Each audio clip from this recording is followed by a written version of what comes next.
Bienvenue sur Radio-Québec. Les Québécois parlent aux Québécois.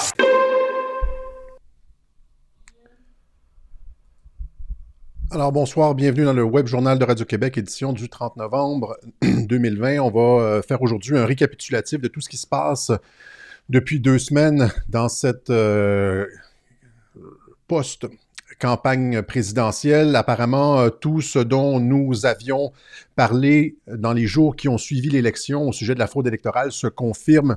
Ce que Sidney Powell avait annoncé se confirme. Ça a été confirmé par le général McInerney, dont je vous ai parlé. Ça a été confirmé par le général Mike Flynn, dont je vous ai parlé.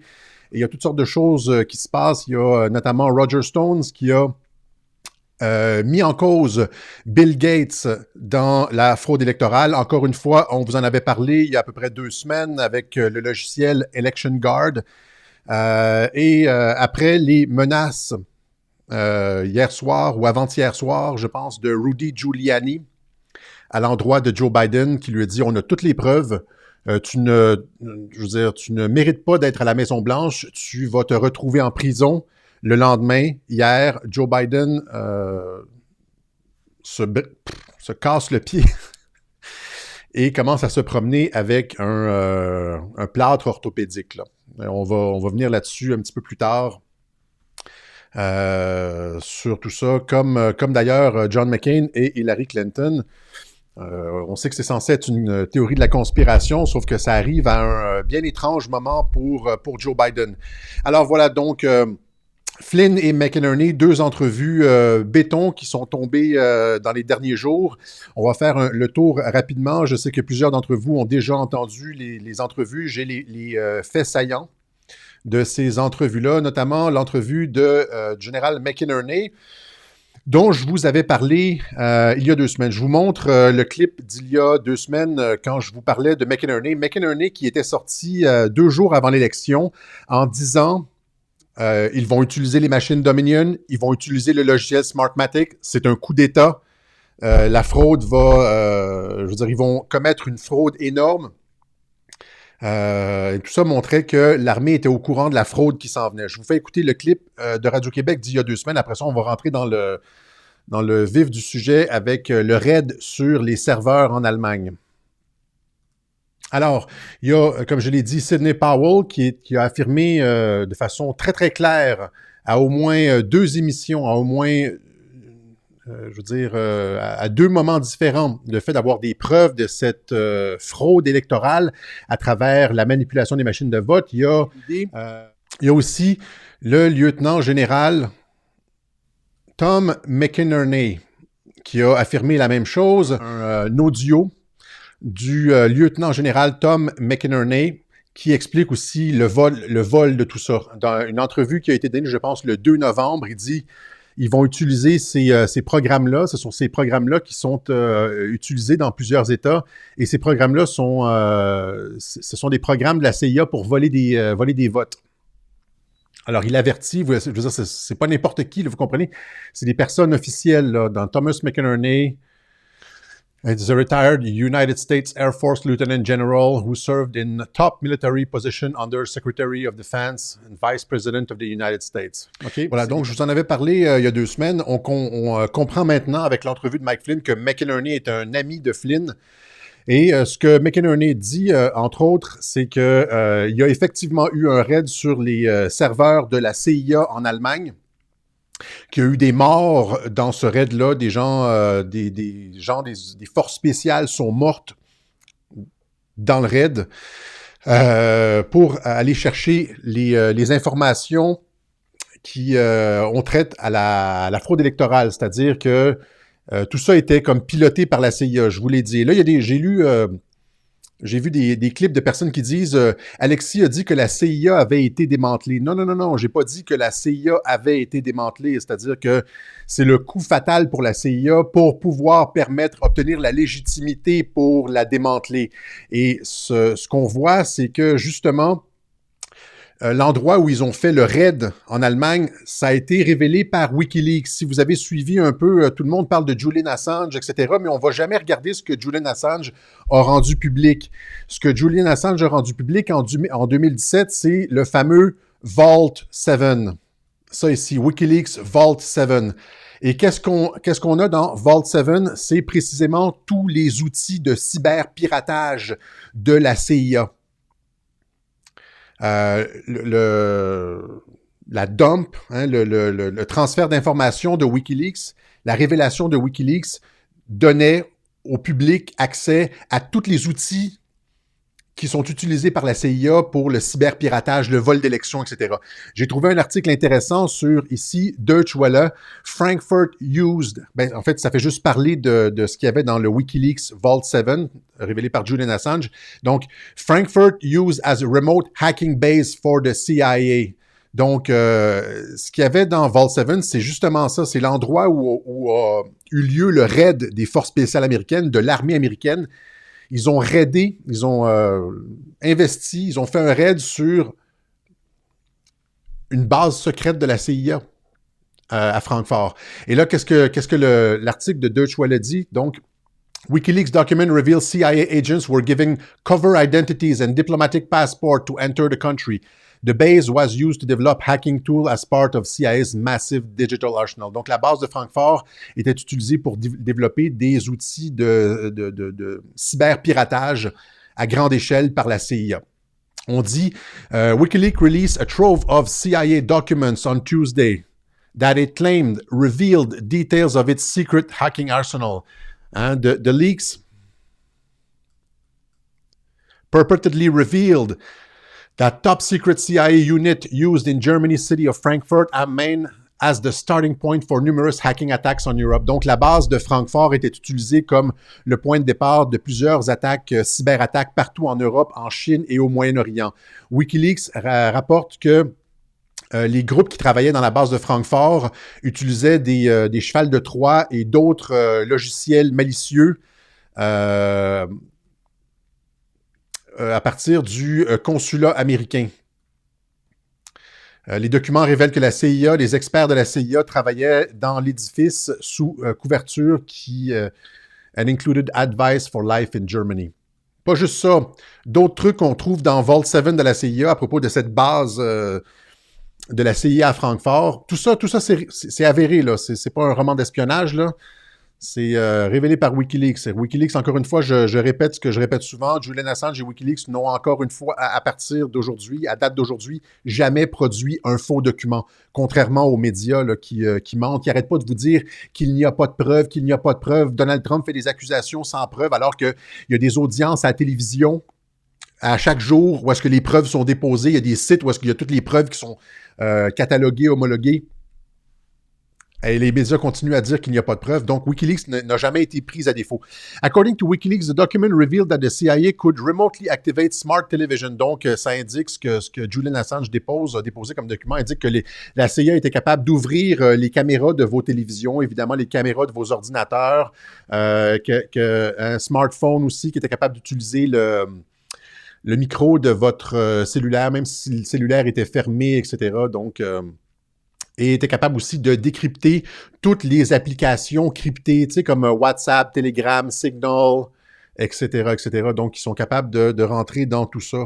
On nous dit que c'est des applications cryptées, mais ils sont capables de tout aller chercher. In a series of tweets, NSA whistleblower Edward Snowden said deliberately leaving vulnerabilities. Donc, ça confirme aussi tout ce que Edward Snowden disait. Donc, c'est ça qu'il y avait dans la base de la CIA en Allemagne, la base de cyberpiratage de la CIA en Allemagne, qui a été attaquée par les forces spéciales américaines. OK, donc c'est ce qui a été découvert dans CIA Vault 7. Voilà. Je vous fais écouter une partie de l'entrevue du général McInerney qui parle de ce raid. The U.S. Army, the U.S. Special Forces Command seized a server farm in Frankfurt, Germany, because they were sending this data from those 5 states or 6 states through the internet to Spain and then into Frankfurt, Germany. Donc, les forces spéciales ont été saisir les serveurs en Allemagne parce que les logiciels, Dominion, etc., envoyaient l'information par Internet. Ils n'étaient pas censés être connectés par Internet, hein. Mais là, il confirme que c'était connecté par Internet et que ça avait été envoyé. Tout ça a été envoyé jusqu'à Francfort en Allemagne. Special Operation Forces seized that facility. So they have those servers. Ils ont les serveurs. Les forces spéciales ont capturé la base d'opération.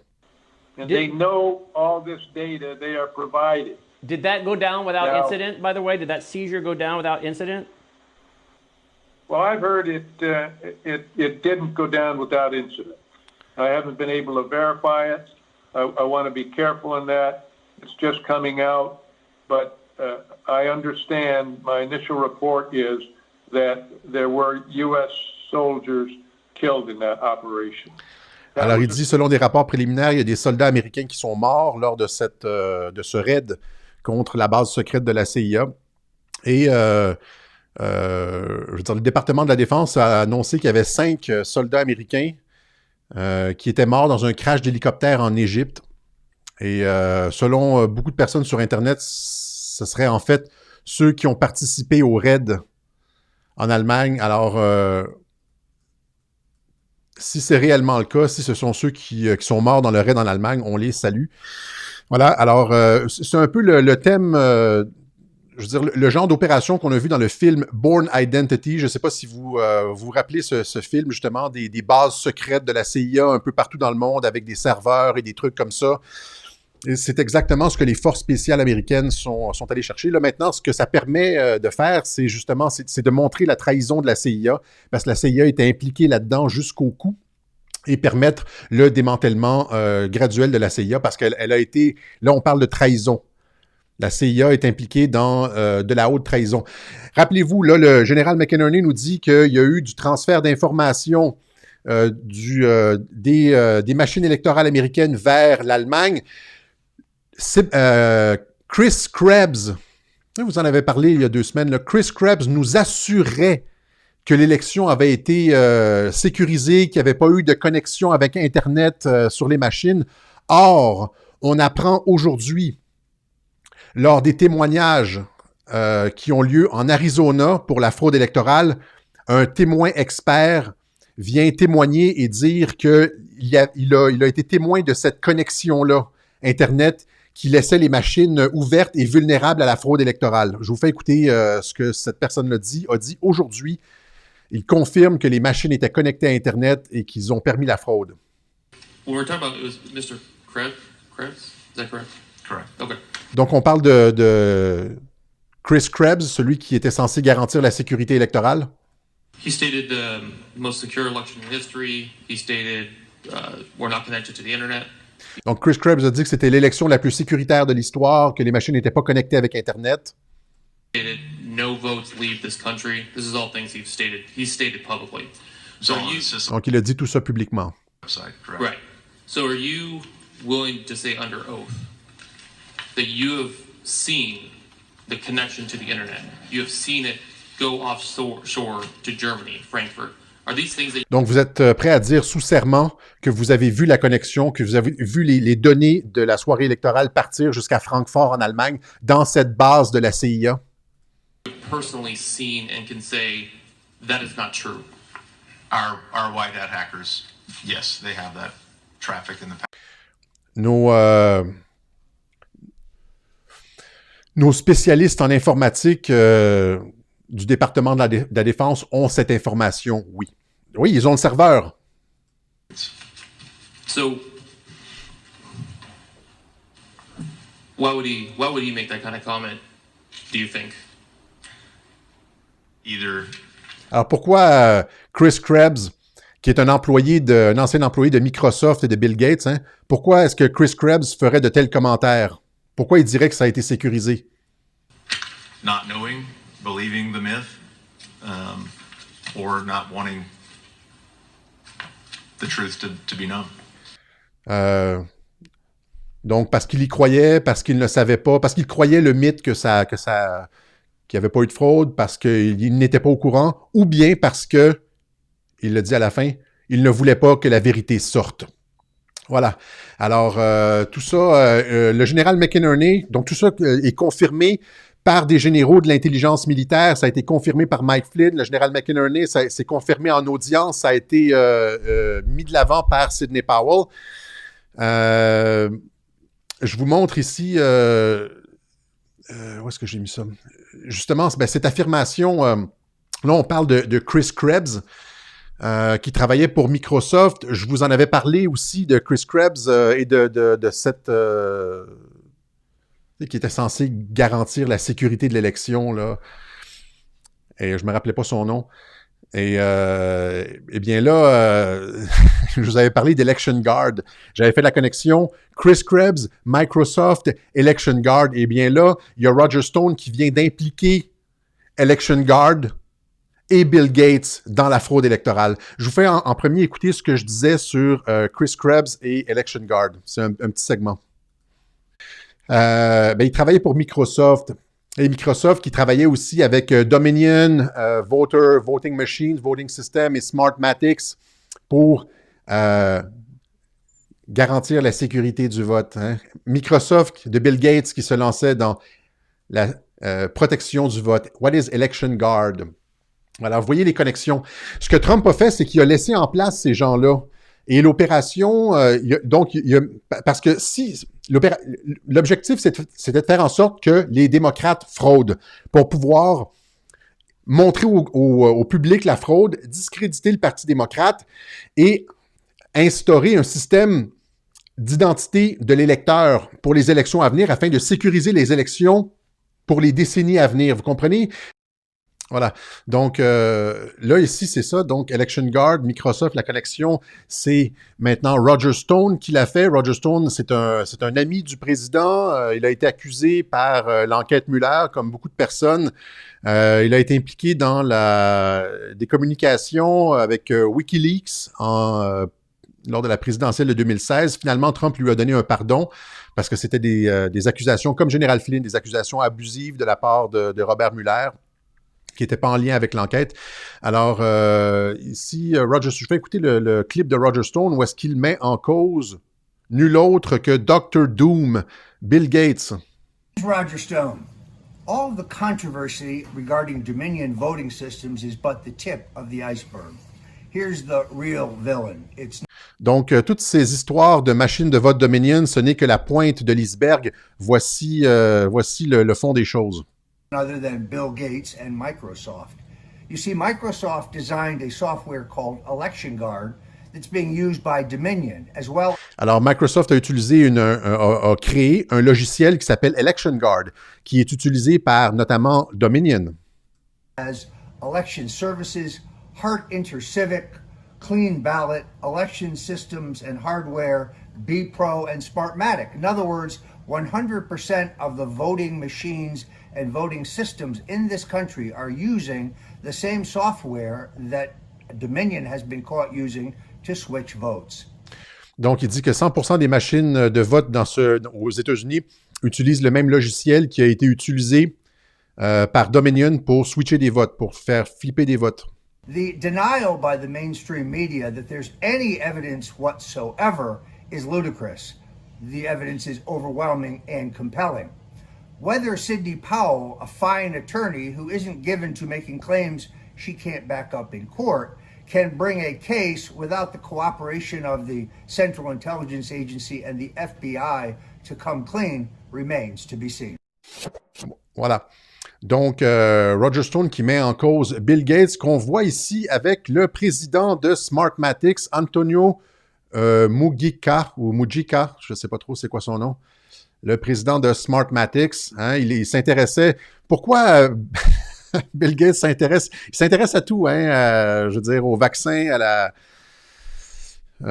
sécurité électorale, etc. Donc, our CEO introduced Bill Gates to Smartmatics' effort to improve elections around the world. Voilà. Alors, Stone affirme qu'il a des preuves de l'implication de Gates dans la fraude électorale. Voilà. Maintenant,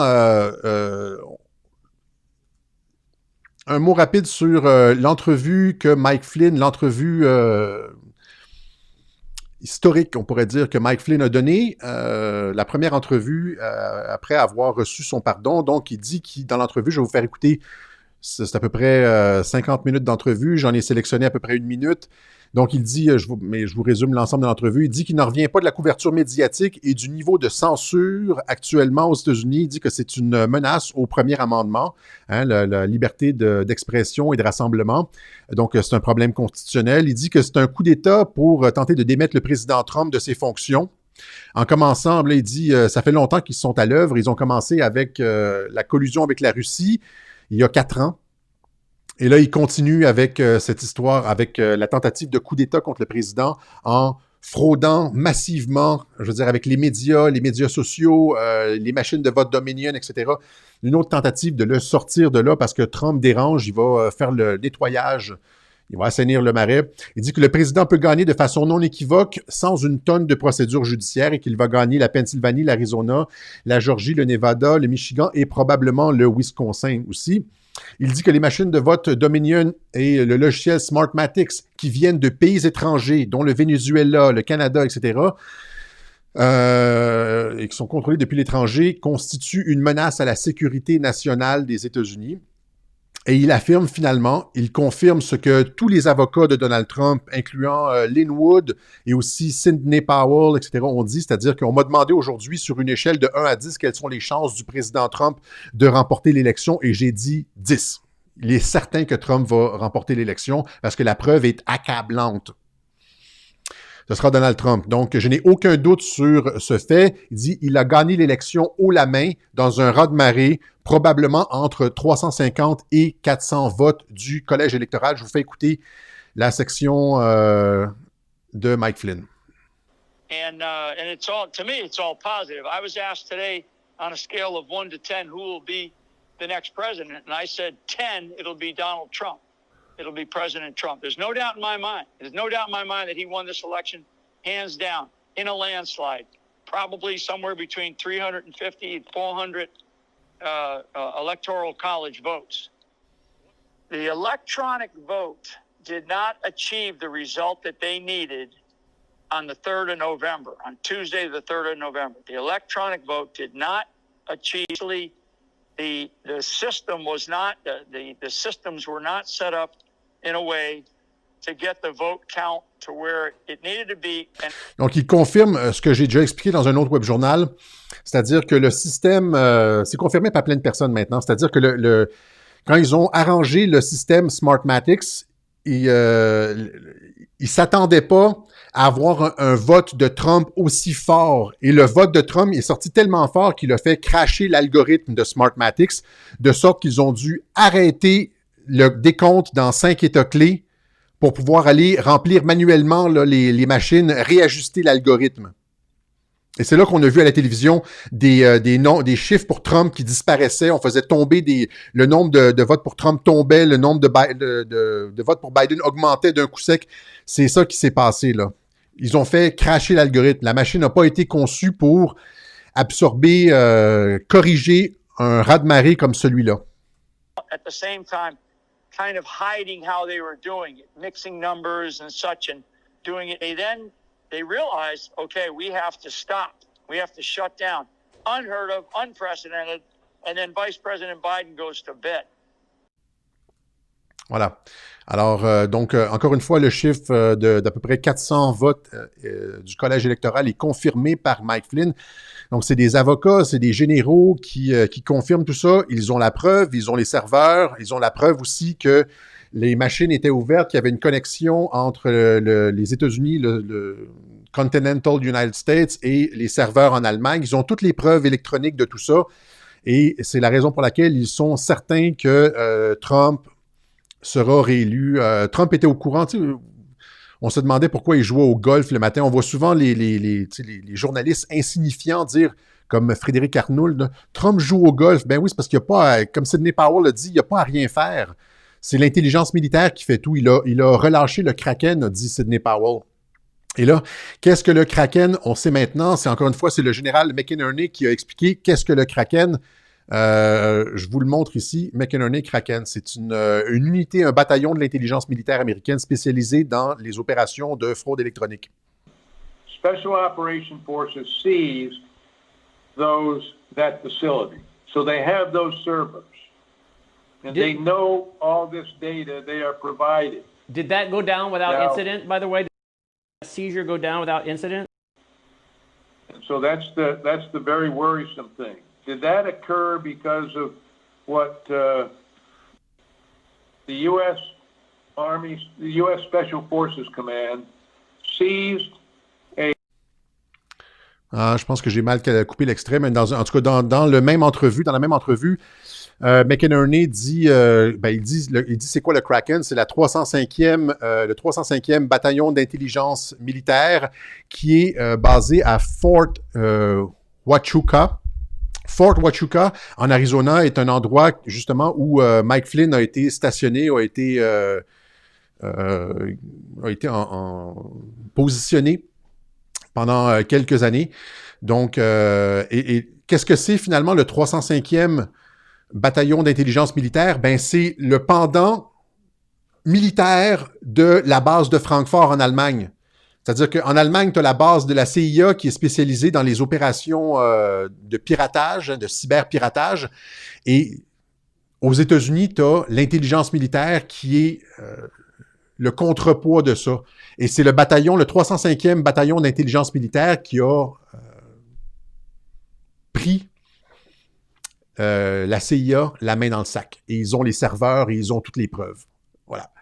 Alors, c'est ça. Donc, tout ça, ça nous amène à beaucoup de confiance de la part des représentants de Donald Trump, indépendamment. Arrêtez de regarder les médias. Je veux dire, les médias ne vous rapportent que des nouvelles tronquées sur ce qui se passe. Ils ne couvrent aucun fait. Ils ne montrent aucune preuve. C'est un coup de bluff médiatique. Là, je suis inondé de courriels de personnes qui me disent « Rassure-moi, Alexis, ça va mal parce que vous regardez les médias. » Vous n'allez pas chercher l'information là où ça compte. Je me rappelle, c'était en 2018, justement. En 2018, lors de la rencontre, c'est-tu en 2018 ou en 2019? Lors de la rencontre de Trump et Poutine, j'avais reçu le même genre j'avais été inondé de messages de gens qui disaient, parce que les médias disaient c'est de la trahison, Trump a trahi, il a été rencontré Poutine, il n'écoute pas les agences de renseignement, etc. Là, j'avais été obligé de calmer des feux. Je suis obligé de calmer des feux à intervalles réguliers. Et là, c'est encore une fois la même chose. Ça a l'air, les médias vous font croire que Trump a perdu, mais c'est pas le cas du tout. Ils sont extrêmement confiants et ils ont toutes les preuves. Je vous donne un peu le ton des avocats de Donald Trump. Parce que là, ce qui se passe, c'est qu'il y a des gouverneurs qui sont censés être des républicains qui certifient quand même l'élection. Là, tout le monde dit « ça va mal, ça va mal ». Non, ça va pas mal. L'objectif, c'est de les faire sortir. Parce que, je l'ai déjà dit, la raison pour laquelle Sidney Powell est sorti un peu du giron du président Trump, c'est parce que la fraude électorale, c'est des deux côtés. Il y a le marais, ça inclut autant des républicains que des démocrates. C'est gigantesque là, ce qui est en train de se passer, c'est-à-dire que des gouverneurs républicains qui sont anti-Trump, là, qui certifient une élection frauduleuse. Ces gens-là, évidemment, vont être passibles de trahison, mais il fallait les faire sortir. Il fallait qu'ils se compromettent. Donc, tout cet épisode de hameçonnage permet de faire sortir les traîtres de leur cachette. Donc, on s'attaque, c'est gigantesque ce qui est en train de se passer. On voit tous ceux qui participent à la fraude, là, les médias, vont sortir perdants de tout ça. La CIA, le FBI vont sortir perdants de tout ça. Hein, le FBI qui a tenté de piéger Trump avec cette histoire de collusion avec la Russie. La CIA qui est impliquée dans cette histoire de fraude électorale, les serveurs à Francfort. Tous les médias sociaux qui censurent. Les républicains qui, malgré la preuve évidente, donnent des coups de couteau dans le dos de Donald Trump. Donc tout ça, c'est en train, et tout ça va être réglé finalement. C'est pour ça que c'est long, c'est une grosse opération, c'est gigantesque. Puis vous dites pourquoi ça aboutit pas? Pourquoi ça aboutit pas? Parce qu'il faut montrer au peuple américain qui sont les traîtres. Et là, on a vu le gouverneur de la Pennsylvanie, Kemp, qui est un traître, et aussi le gouverneur de l'Arizona qui certifie, qui n'a pas voulu entendre la preuve sur les machines de vote Dominion et qui certifie lui aussi l'élection. Donc, les traîtres doivent se manifester. Ils sont tenus par l'État profond, avec des histoires probablement de pédophilie, comme d'habitude. Hein, c'est Jeffrey Epstein. Les médias qui nous disent, il y a encore une fois à Radio-Canada, il y avait un article il y a quelques jours qui parlait de QAnon. des histoires de pédophilie, ben c'est parce que, ben oui, c'est l'affaire Epstein. Ils ne couvrent pas l'affaire Epstein, ils cachent les histoires de pédocriminalité. Il y en a, c'est dans les journaux. C'est-à-dire qu'eux autres vont publier une nouvelle sur Epstein, les réseaux pédophiles d'Epstein qui vont jusqu'en France, etc. Puis après ça, ils vont publier un article disant « Non, non, non, non, c'est de la théorie de la conspiration », alors qu'on fait juste référer à leurs articles à eux. En utilisant les articles des médias, on se fait attaquer de conspirationnistes. C'est ça qui est bizarre, tu sais. Mais on sait que, justement, l'opération de Jeffrey Epstein, c'est une opération de chantage politique. Il y a des républicains qui sont tenus, les médias sont tenus. C'est comme, tu sais, c'est ça le marais, essentiellement. Et donc, c'est ce que dit Lin Wood. Là. Il dit ici, l'avocat de Donald Trump, il dit « Il y a littéralement des millions de raisons pour lesquelles Brian Kemp, le gouverneur de la Georgie, le secrétaire d'État de la Georgie, cache la vérité. Aucun de ces deux personnages ne dort bien la nuit, il ne devrait pas non plus. La justice s'en vient. » Il dit aussi, ici, ça c'était aujourd'hui, là.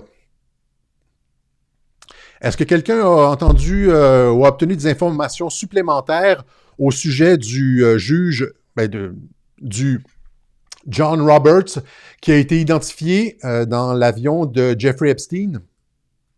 Ça, c'est ici. Donc, dans le carnet de vol de l'avion Jeffrey Epstein, il y a un John Roberts. On ne sait pas si c'est le juge de la Cour suprême John Roberts ou si c'est un autre John Roberts. Ce qu'on sait, cependant, c'est que John Roberts, l'été dernier, comme beaucoup de ses collègues, John Roberts a été hospitalisé le mois dernier après une blessure à la tête en tombant. Hein?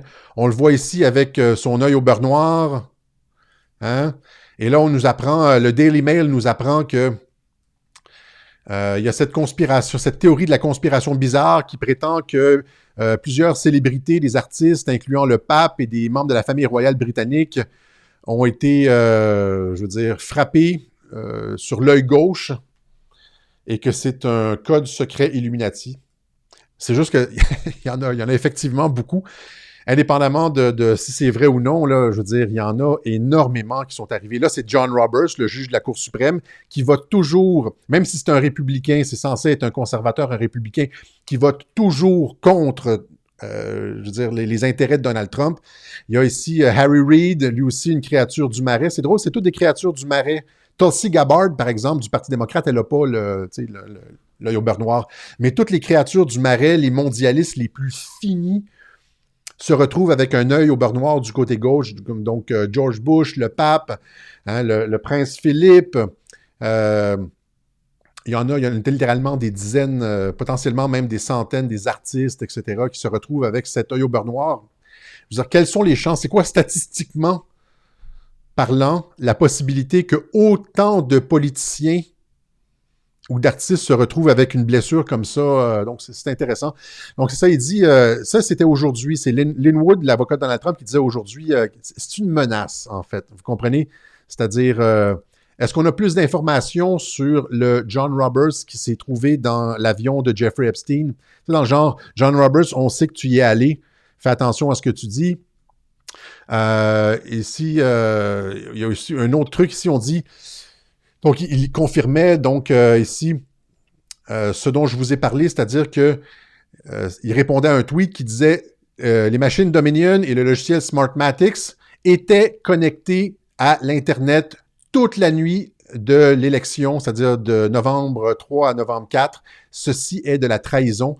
Et là, Lin Wood qui répond « Someone remind me what is the punishment for treason? » Alors, rappelez-moi quelle est la peine pour trahison, c'est la mort.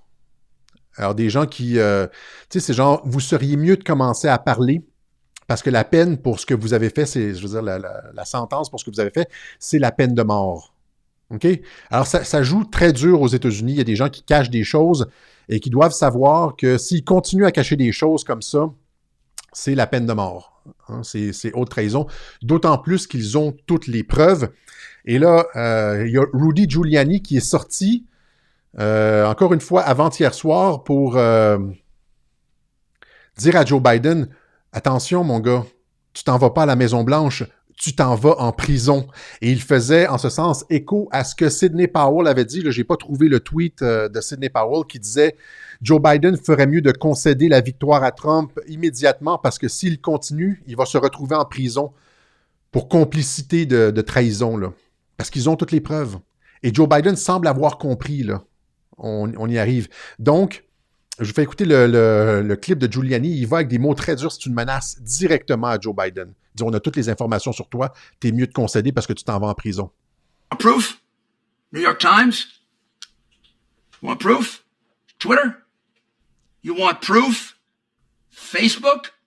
You want proof? You corrupt, lying, whatever you are? Here's the proof. I didn't write it. Russians didn't write it. And I didn't get the 30 million. Your prince got it. The Prince of Darkness. Joe Biden. Donc, il appelle Joe Biden le prince des ténèbres. Et dans les minutes qui suivent, il explique qu'il a détruit son fils. Il a demandé à son fils d'être l'intermédiaire pour toutes les transactions frauduleuses, l'argent qu'il recevait en rétrocommission. Et il a dit essentiellement que tu as aggravé le problème d'addiction de ton fils. Il est devenu une épave droguée parce que tu as sacrifié ton fils pour faire tes saloperies. The guy who used his son, a drug addict, to be his bag man. Why do you think his son lost his teeth at 40 years old? He becomes a degenerate drug addict. You couldn't find some bum in Washington to do this for you? You had to use your son and ruin his life? And you want to be president of our country? My goodness, you should check in to the local federal prison and start doing your time. That's where you belong, not in the White House. You used your family to pick up your bribes, hide your bribes, live the life of a billionaire. Donc, c'est un avocat qui dit ça. OK? Encore une fois, c'est un avocat. Les avocats de Trump sont très durs et s'avancent très, très, très, très loin. Il n'y a personne, notamment... je veux dire, ils ont pas peur de se faire poursuivre, vous comprenez? C'est-à-dire que s'ils font des affirmations comme ça sans preuve, ils pourraient perdre leur licence de droit, se faire poursuivre en diffamation. Or, ils affirment avoir toutes les preuves et s'avancent, je veux dire, avec toute l'assurance du monde. Que ce soit Roger Stone contre Bill Gates et Election Guard, que ce soit Rudy Giuliani contre Joe Biden qui dit « tu vas finir en prison ». Et là, est-ce que Joe Biden a compris le message? Parce qu'on a appris hier que Joe Biden s'était foulé le pied ou cassé le pied en jouant avec son chien. Ceux qui connaissent les messages un peu codés, là, le langage des oiseaux, on pourrait dire, savent qu'à chaque fois qu'on mentionne chien, il y a comme un double sens. OK? Je n'expliquerai pas ça ici, sur Twitter notamment, et dans les communications de l'État profond.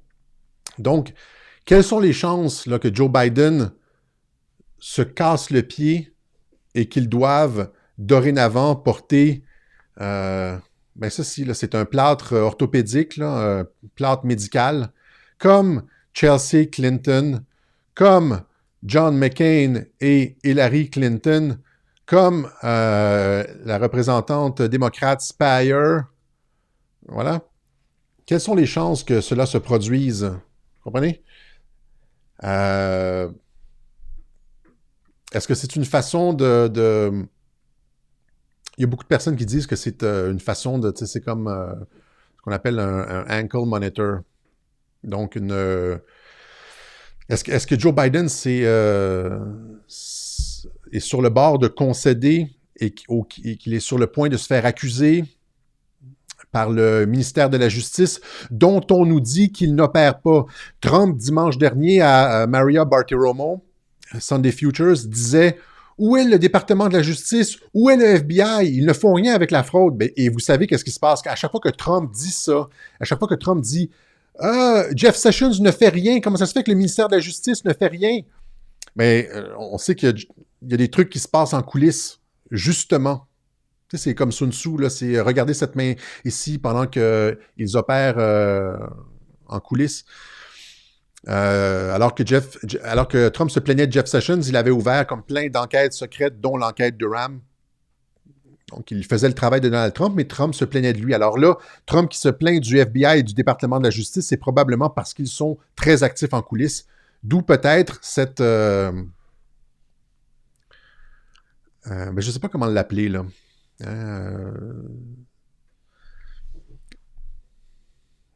Cette histoire de Joe Biden qui porte quelque chose à la cheville. OK? Est-ce que j'avais autre chose ici? Non, je pense que c'est ça. Ah oui, c'est ça, le truc de Maria Bartiromo, justement, où est-ce que Trump se plaint du FBI dimanche matin dernier, hier. Where is the DOJ and the FBI in all of this, Mr. President? You have laid out some serious charges here. Shouldn't this be something that the FBI is investigating? Are they? Missing in action. Is the DOJ investigating? Missing in action. Alors, est-ce que le FBI et le département de la justice sont en train d'enquêter sur la fraude? Il dit ils sont missing in action. Hein? Ils sont, on ne sait pas où est-ce qu'ils sont, perdus au combat. Where they are. I ask, are they looking at it? Everyone says yes, they're looking at it. Look, where are they with Comey, McCabe, and all these other people? You know, I said I'll stay out of it. I wish I didn't make that statement. There's no reason really why I have to. Voilà. Donc, c'est ça qui se passe. Il semble y avoir une preuve accablante. L'intelligence militaire a effectivement fait un raid sur un serveur, sur une base secrète de la CIA en Allemagne, d'où elle a pris les serveurs, elle a saisi les serveurs, qui sont une preuve dont les experts nous disent qu'elle démontre le lien, que le fait que les machines étaient ouvertes, que les données ont été transférées en Allemagne, etc. Donc, comprenez, et là, les accusations très dures de Lynn Wood et de Rudy Giuliani, de Roger Stone contre ceux qui font la fraude. Et là, Joe Biden qui se retrouve avec un bracelet électronique à la cheville. On n'a pas de preuves. On n'est pas sûr à 100%. À 100%, c'est juste que... Quelles sont les chances qu'il se brise le pied comme Hillary Clinton, alors que ce sont tous des personnes qui sont accusées de trahison? Hillary Clinton a été ciblée par Trump, accusée de trahison. John McCain était ciblé par Trump, accusé de trahison. Joe Biden était ciblé par Trump, accusé de trahison. Ils se retrouvent tous avec une fracture au pied et ce qui semble être un bracelet électronique. Comme je vous dis, on n'a pas de preuves à 100%, sauf que c'est juste que quelles sont les chances que les trois principaux accusés se retrouvent tous avec une blessure au pied et ce genre de botte. Et surtout à ce moment-ci de l'élection, alors que Giuliani vient de lui dire « Tu t'en retrouves en prison si tu continues à persévérer dans la fraude. » Parce que c'est de la trahison rendu là. US Code 18.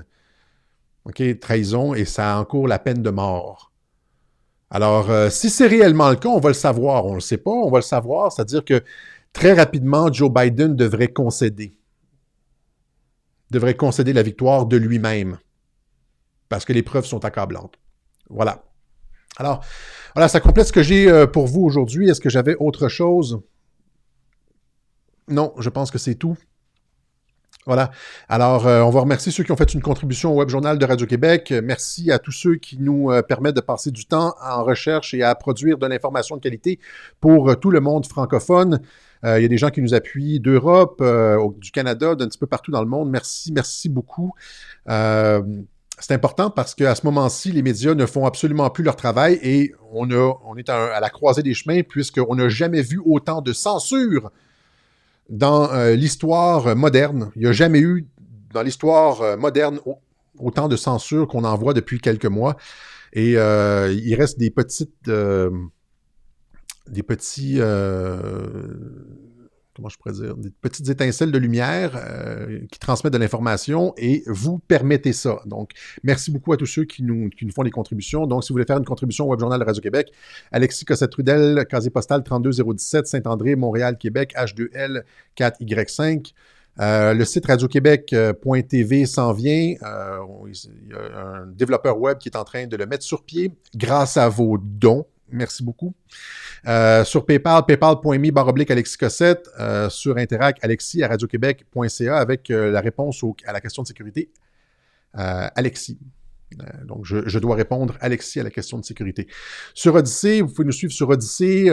Toutes nos vidéos se retrouvent sur Odyssée. Odyssée, c'est un peu comme le YouTube alternatif. Et même chose sur Parler. Présentement, on est beaucoup sur Twitter, mais on va transférer, comme je le dis souvent, toutes nos activités sur Parler dès que Twitter va censurer parce qu'ils ne manqueront pas de le faire. Voilà. Alors, question, commentaire. Je me rappelle pas si j'ai mentionné ça au début parce que je l'avais mis en image là ici. Vous vous rappelez, au studio, l'émission des Midterms, il y avait eu cette embrouille avec Gilbert Thibodeau. Thibodeau me disait non, c'est statistiquement prouvé que quand un président sortant, il perd le Congrès, tout ça, t'es pas capable de l'accepter, Alexis. J'avais dit non, c'est pas ça, c'est de la fraude électorale, Gilbert. Avec la campagne que Trump avait menée, avec ce qu'on voyait sur le terrain, les rallyes, etc., le message démocrate, le manque d'enthousiasme, la radicalisation, j'avais tout expliqué ça, le fait que Trump avait radicalisé les démocrates et tout ça. J'ai dit, c'est impossible qu'ils aient perdu la Chambre. C'est de la fraude électorale massive. Et donc, dans cette histoire-là, c'est moi qui ai eu raison. OK?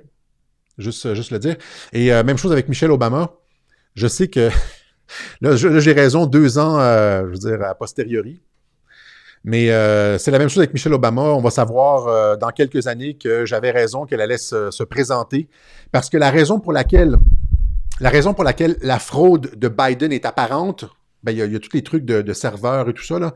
Mais où est-ce que les gens voient avec leurs yeux la fraude, c'est que Biden est censé avoir obtenu 80 millions de votes, c'est-à-dire 10 millions de votes de plus que Barack Obama, qui a été le président le plus populaire de l'histoire des États-Unis.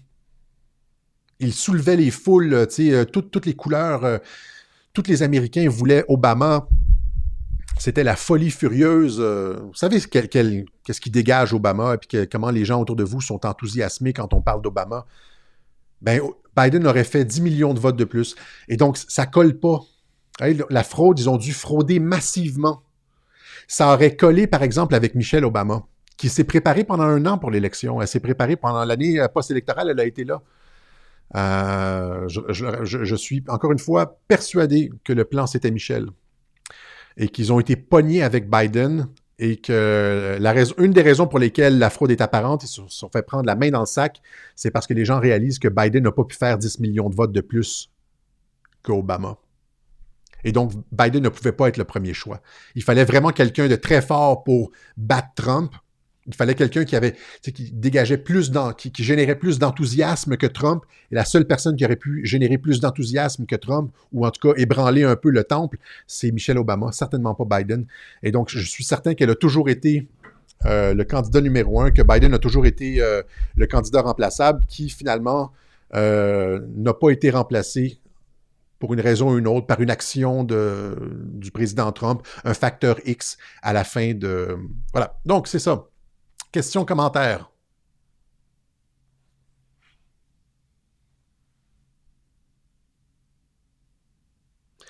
Google avec AFP nie en bloc sur la saisie des serveurs en Allemagne. Oui, ils ont sûrement des informations très pertinentes là-dessus.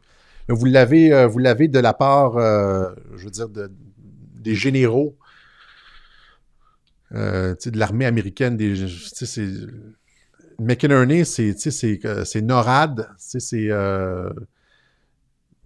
en charge de la Air Force en Alaska, c'est des généraux de l'intelligence militaire, etc. Donc. OK, là, je vois toujours passer des espèces d'histoires d'arrestation de George Soros, d'arrestation d'Obama, etc. Ça revient aux 3 mois, l'arrestation de George Soros, l'arrestation d'Obama. Écoutez, quand il va y avoir une arrestation comme ça, de cette envergure-là, là, vous allez le savoir immédiatement dans les médias. OK? Alors, pas besoin de regarder des sites obscurs là, qui disent qu'Obama a été arrêté ou que Soros a été arrêté. C'est toujours faux. Vous allez le savoir immédiatement. Vous allez juste besoin de regarder la presse ou les médias traditionnels. Vous allez le savoir immédiatement. Dès que quelqu'un d'envergure comme ça va être arrêté, vous allez le savoir immédiatement parce qu'il va y avoir une campagne politique, une campagne d'image pour tenter de délégitimer cette arrestation. On en a pour combien de temps à vivre les mesures sanitaires? Ben, ils vous l'ont dit, c'est à perpétuité. Hein? Est-ce que c'est ça? C'est à perpétuité. On apprend ça aujourd'hui. C'est comme ça un peu partout dans le monde. Hein. COVID-19, il faudra porter un masque, même une fois vacciné. C'est à jamais. C'est à vie. On ne retournera plus jamais à la normale. Il faudra porter un masque. Ça, c'est aujourd'hui, ça. COVID-19, il faudra porter un masque, même une fois vacciné. On s'en sortira jamais. Ils vont vous contrôler socialement à vie. Il y a aussi cette vidéo est-ce que je l'ai ici? D'un représentant de l'OMS, oui. Je vais vous la montrer. Qui dit essentiellement la même chose, qu'on va passer d'une épidémie à une autre. On va, tu sais, ils vont... Quand on va avoir réglé le COVID-19, il y en a une autre qui va arriver tout de suite après. Je vous fais écouter ça. I believe that there will be another crisis. It will be more significant. And, we need to actually start preparing for that now. When we do see this next... Donc, il va y avoir une autre crise. Ça va être encore plus important. Il faut commencer à se préparer pour ça maintenant. Crisis, it will be faster than what we've seen with COVID. The exponential growth rate will climb, be much steeper. The impact will be greater. And as a result... Donc, ils sont capables de... Ce qui est fantastique avec ces gens-là, les mondialistes, là, ils sont capables de faire des prédictions là, absolument spot on. Il va y avoir une autre crise, il va y avoir un autre virus. Anthony Fauci qui disait en 2017, il va y avoir une pandémie énorme dans le mandat de Trump, alors qu'il n'avait jamais dit ça pour Obama, pour Bush ou pour personne. Ça fait longtemps qu'il est là, Fauci. Hein? Il n'avait jamais dit ça pour personne d'autre. Mais là, il savait 2 ans et demi, 3 ans à l'avance. Il savait qu'il allait avoir une pandémie pour Trump. Lui, il dit qu'il va en avoir une autre, là, elle va être pire encore. Il nous annonçait une deuxième vague avant même une deuxième vague. Il n'y a pas de deuxième vague, on le sait. Là, ils sont obligés d'inventer des morts puis faire une deuxième vague de cas et non pas de morts parce qu'ils ont déjà pris tous les morts dans les CHSLD, les EHPAD, les résidences de personnes âgées. Tous ceux qui devaient mourir rapidement, ils les ont comptés COVID, même si c'était des cancers, etc. Là, c'est difficile de le faire. Ils nous font en croire qu'il y a beaucoup de morts parce qu'ils ramassent tous les morts de la semaine, ils les ramassent en une journée avec une grosse annonce. Ils les ramassent le vendredi, là. 22 nouveaux cas, 22 nouveaux morts ou 140 nouveaux morts. Ah oui, si tu ventiles ça, c'est les morts des jours précédents, etc. Ils ramassent ça tout dans une journée pour faire une grosse annonce. Ils vont vous tenir... Ça vous devriez utiliser ça hein, pour convaincre vos proches, leur expliquer que c'est à vie. Ils disent que c'est à vie. On s'en sortira jamais, c'est les masques à vie. Ils l'ont dit, là. OK? Alors ça devrait... Il n'y a pas d'autre issue que d'essayer de convaincre vos proches. Même si c'est difficile, c'est la seule façon d'avancer. Il faut les convaincre un par un avec des arguments. Quand vous voyez des nouvelles comme ça passer, il faut que ce soit des nouvelles simples. Il faut que les gens comprennent. Quand vous voyez qu'on nous dit il faudra porter le masque même une fois le vaccin, c'est-à-dire, là, est-ce qu'ils vont comprendre les gens? Vous sortez l'article que j'ai cité dans le dernier web journal qui montre que, de l'Institut national de la santé publique, qui montre que le virus n'est plus très dangereux. Des chiffres comme le fait que, hein, ici, 98% des morts de la COVID sont situés en résidence de personnes âgées. Hein, long-term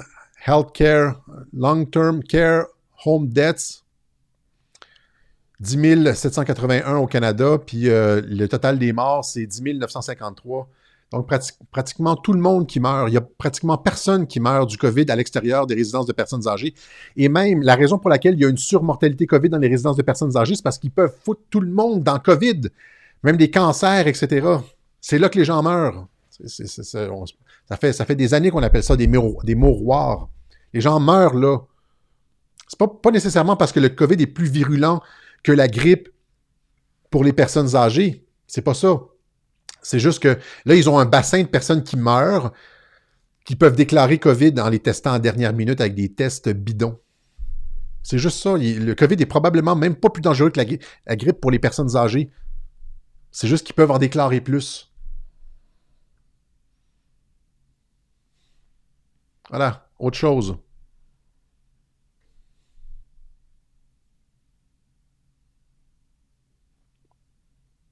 Il y a Linwood qui disait aussi Trump qui... il y a des gens qui me disent Trump, Gavi, etc. C'est pas Trump qui a donné de l'argent à Gavi, c'est USAID. Hein, Trump qui a gardé dans son administration... N'oubliez pas que Trump a gardé dans son administration beaucoup de personnes de l'État profond, comme Chris Krebs, hein, pour leur donner un sentiment de sécurité alors que lui opérait avec l'intelligence militaire en coulisses. Donc, l'administration Trump, il y a plein de décisions qui sont prises par l'administration Trump qui sont en fait prises par des créatures du marais. Trump les laisse faire. C'est la même chose avec l'argent qui a été donné à Gavi par USAID. C'est pas une décision de Trump, c'est une décision de la personne qui est à Gavi. Et là, Trump qui dit on va donner le fast track, là, on va procéder rapidement avec le vaccin de Moderna. Et Linwood qui dit ici, encore une fois aujourd'hui, Not sure Bill Gates will get emergency approval for Moderna. Pas sûr que Bill Gates va obtenir l'approbation, l'aide d'urgence pour Moderna. Moderna is a Gates vaccine. C'est un vaccin de Bill Gates, le Moderna. Et puis, ça, c'est l'avocat de Trump qui dit ça. Gates urges depopulation theory. Smaller servant class ruled by service elite. Hein? Donc, Gates pousse une théorie de la dépopulation avec une classe de serviteurs qui au service d'une petite élite. 1 + 1 = 2. I will never take Moderna or any Gates vaccine. I will rely on immune system created by God. Donc ça, c'est sur le fil de Twitter. Donc c'est ça. Faites attention aux décisions de Trump. C'est toujours compliqué de comprendre parce qu'il y a un jeu de chat et la souris.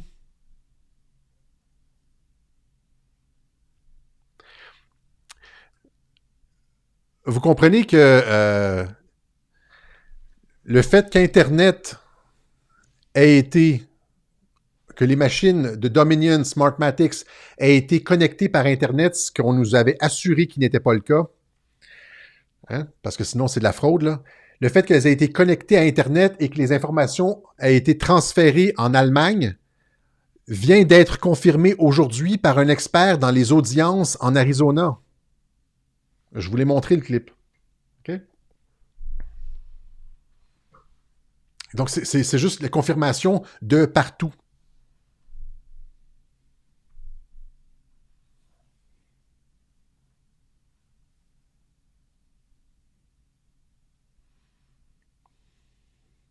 OK, autre chose?